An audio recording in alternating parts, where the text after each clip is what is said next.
Hello, this is Michelle Bishop, and my project, DNP project, was on decreasing fluid overload in hemodialysis patients. My chair was Dr. Moyer.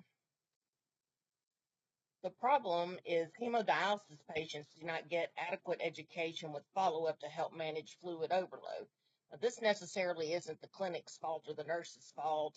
The problem is that the nurses are extremely busy. They have 12 patients per shift. There are techs to help. They typically have two techs to help them with those 12 patients, but of course, the techs can't do all the documentation. The nurses have to do it, and the nurses have to do all the patient teaching. There's alarms going off all the time. You're having to check all the patient settings, make sure they've been set up correctly.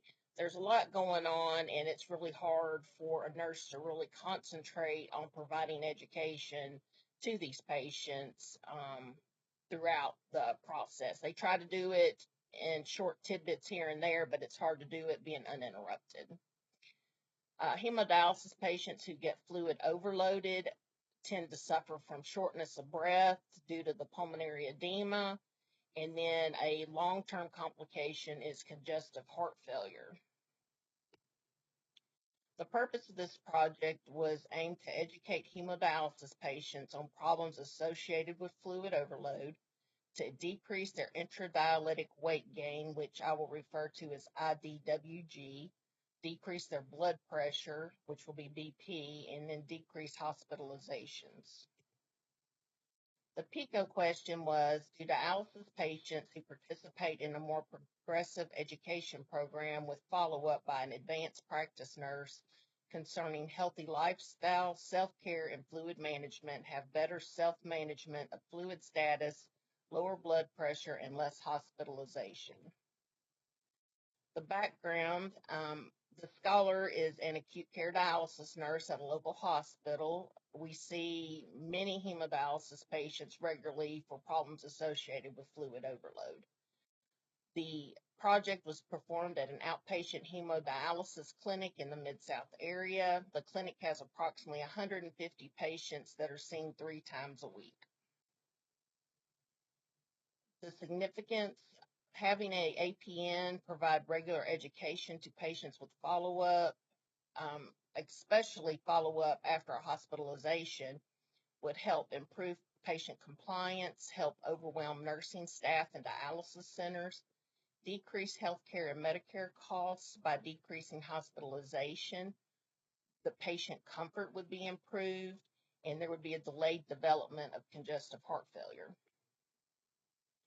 My literature review initially came up with like 5,000 articles, and I had to narrow it down. I finally got it narrowed down to 12 articles that were chosen and grouped in the following categories: compliance and behavior, fluid restriction maintenance, rehospitalization, quality of life, and education. The incidence of risk factors: 63% of end-stage renal disease patients are managed 3 times a week by hemodialysis treatments. Approximately 700,000 patients in the U.S. are on hemodialysis. Other patients are on peritoneal dialysis. Survival rate for end-stage renal disease patients at 1, 2, 3, and 5 years is 79.9% for the first year, 67.9% for the second year, 57.6% the third year, and then 41.4% by the 5th year. 35.4% of hospitalized end-stage renal disease patients require rehospitalization within 30 days. This is according to the United States Renal Data System from the data from 2019. Fluid restriction maintenance: the most complicated and frequent risk factor of a hemodialysis patient is fluid overload. The fluid overload results in hypertension, pulmonary edema, and congestive heart failure. When a patient comes to the ER, typically it's because they're not managing their fluid or they have missed dialysis treatments. And sometimes it builds up over time because they're cutting their treatment short.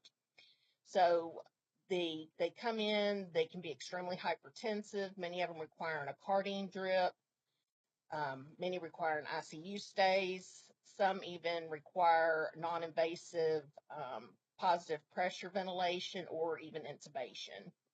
And then their long-term complications are congestive heart failure because the heart is always getting overstretched with the excess fluid, and over time the heart weakens and they have heart failure. 59.5% of hemodialysis patients do not correctly manage their fluid intake, which results in the fluid overload. So again, cutting and shortening the dialysis treatments can lead to the hypervolemia, and then, of course, just not managing their fluid. There is a 30% increase in mortality when treatments are missed and shortened regularly. Patients not complying with fluid restrictions are a risk for fluid overload, emergency room visits, and hospital admissions. They also discuss how treatment adherence leads to frequent hospitalization in dialysis patients. And these are the articles from Parker 2019, Snyder et al. From 2020, and Clark Kudia et al. From 2020. All of these articles talked about the same issues.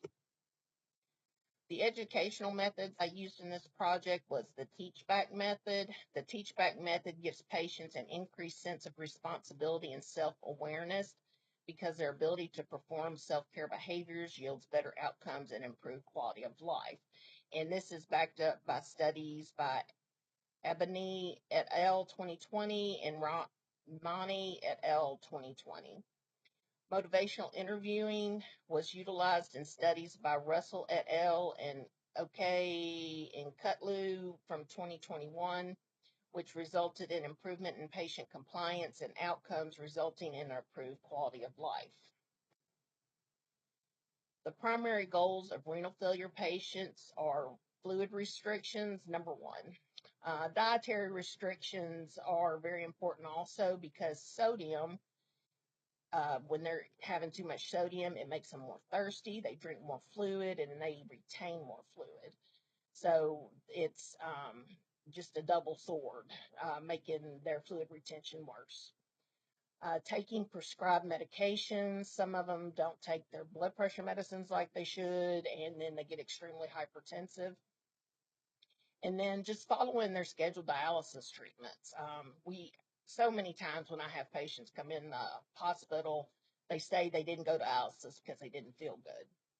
So, and it's not that they were having diarrhea or vomiting or anything, they just didn't feel good. And it's hard to make them understand that the buildup of toxins in their blood is what's making them not feel good many times. And so they need their dialysis treatment, plus the excess fluid makes them feel bad. So it's hard to make them understand that they need that dialysis.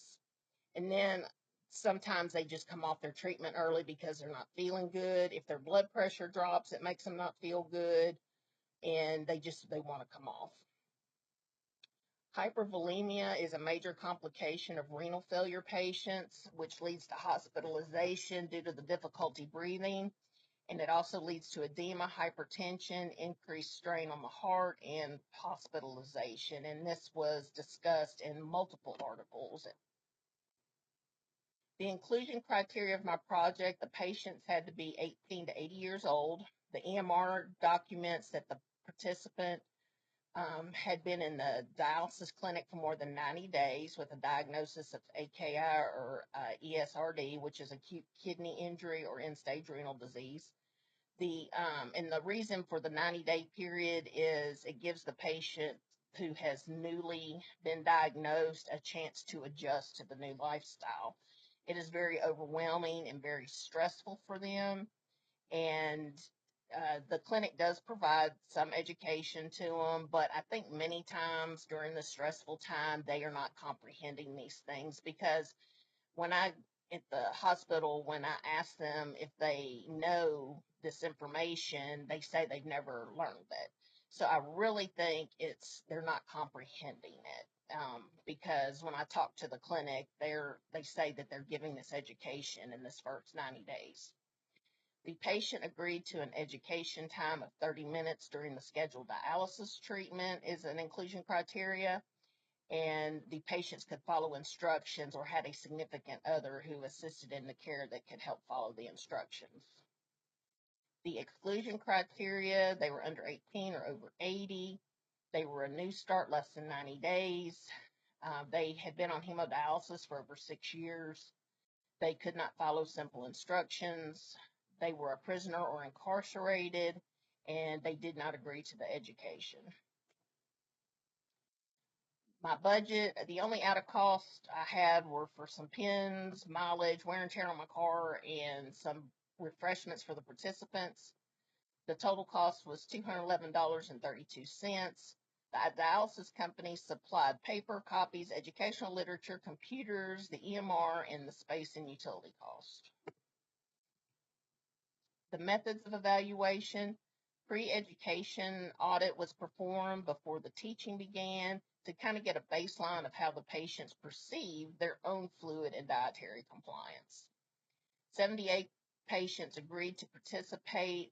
Only 60 were included in the study. 18 patients were lost due to 12 withdrawing after we initially signed up. 3 transferred to another facility. 1 received a kidney transplant, and 2 died. The project was a quantitative exploratory design with a prospective and retrospective chart review with a teaching intervention in between. The aim was to see improvement in fluid overload compliance, decreases in pre-dialytic blood pressure, and hospitalization. A total of 60 patients were ultimately included in the study. Data was collected from the EMR 1 month before the teaching and 2 months after teaching.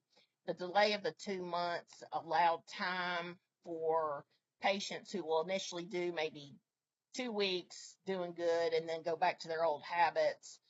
It kind of gave that time to allow the patients who were going to be consistent to be consistent with their fluid restrictions. Data included in the collection process, the interdialytic weight gain, the blood pressure, the ultrafiltration, which is the amount of fluid pulled off, the number of hospitalizations for each patient, missed treatments or shortened treatments, and the albumin level. Albumin level, or the protein, is very important in dialysis patients. When this level starts getting below 2.5, they start having a lot of swelling problems, but when it gets below 2, it's really bad. And so they have a lot of third spacing because their vessels cannot keep the fluid inside the vessel, and it third spaces to the outside of the vessel. Education, the patients were given an individualized teaching session with the APN student concerning diet, sodium restrictions, fluid restrictions, and compliance treatment. The diet also included protein, how to manage the albumin, try to keep the albumin up, eating protein, and examples of protein and sodium restrictions were both given to the patients. Visual aids were approved by the dialysis company, and these were the only ones utilized. The patients could keep them for future reference after the teaching. Teach back and motivational interviewing methods were used, and questions were encouraged. Only the scholar provided the education to ensure all the material was covered equally for each patient, and there was periodic rounding performed to ask patients if they had any further questions. Data quality and adequacy. The patients each have an assigned machine that is used the same each clinic visit. They use the same machine. Each machine is equipped with a blood pressure cuff that performs automatic blood pressures and stores them in the computer. These machines are routinely inspected by the biomedical tech on premises yearly, and if there's any problems and the machines aren't calibrating correctly or they're not passing their test. Each machine is tested before patient use to make sure that it passes every test that it will run correctly. Scales are 0 before each weight, and the scales are calibrated yearly. They are floor scales that are built into the floors, and there's 2 of them, and then also the patient is instructed to always use the same scale. and the scholar did all the data collection.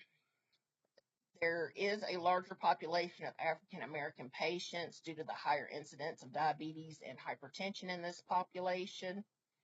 72% of the participants were African American, 25% were Caucasian, and 3% were Hispanic.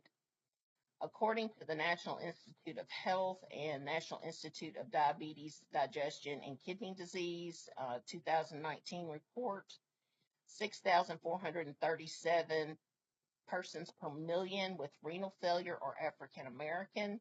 This is triple that of Hispanics and quadruple that of Caucasians. So this shows why there are more hemodialysis patients that are African American. And this is ethnicity distribution graphed out, showing more African Americans, and then Caucasian, and then Hispanic is the least. Gender distribution, 58% were male, 42% were female. Reasons for withdrawal from the study, again, included transplant, they died, they were transferred to another facility, or self-withdrawal. I also divided this up into African American and Caucasian, and male and female. I did not include the Hispanics because there was only two in this study, and it did not make much difference there. So the effects of time, a longer study would allow for more adequate follow-up with patients, and it also would allow those who will fall back into their old habits to do so, and that there would not be a skew in the data because, they initially do really good, but then they drop off. And so again, that's why that 2-month period was done before the post data was collected. The intergalactic weight gain results did show a significant change in the end.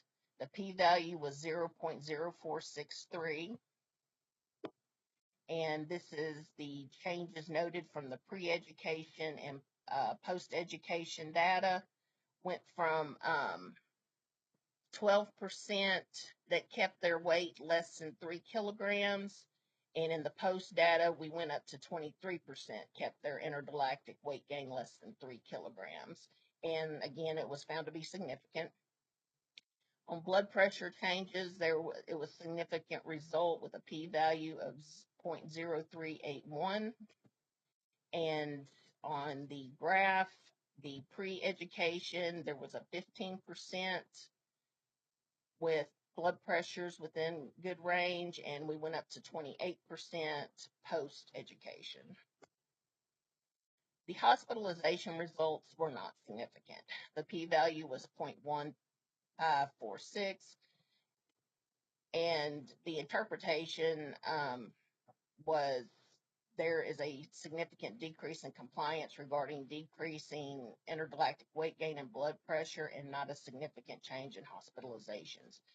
And one of the reasons I thought that this was a problem, and these are the barriers, is I found that in collecting the data, the clinic only got the admission diagnosis. They didn't get the other coexisting diagnoses. So they could have been admitted with fluid overload, but their diagnosis may have said respiratory failure or congestive heart failure. But we didn't know exactly if they had fluid overload. So these were not in the hospitalizations as admissions. So in a future project, we need to find if there will be a better way to collect the hospital diagnoses to ensure we're getting the fluid overload patients. Because in my practice as a dialysis nurse, we see many patients with fluid overload, but they are there for other diagnoses. And I found that the data could have been collected in a different manner in the start. I should have done weekly averages. The way I collected it was the highest blood pressure or the highest UF. And what I saw in the end was the patient may have a good day, then they have a bad day, then they have another good day, so the week kind of balanced out. So I may have had better results in the end, even better results if I'd done it by average. Implications for future research, as I just discussed, adjusting the collection parameters, having a longer study, and reevaluation for the collecting hospital data. These are my references. I had multiple references talking about the different teaching methods, the teach back method, the um, motivational interviewing, how to enhance the self care and intergalactic fluid gain, and fluid restrictions. So there were many references that helped confirm my results I was getting. Thank you again for the time to give this presentation.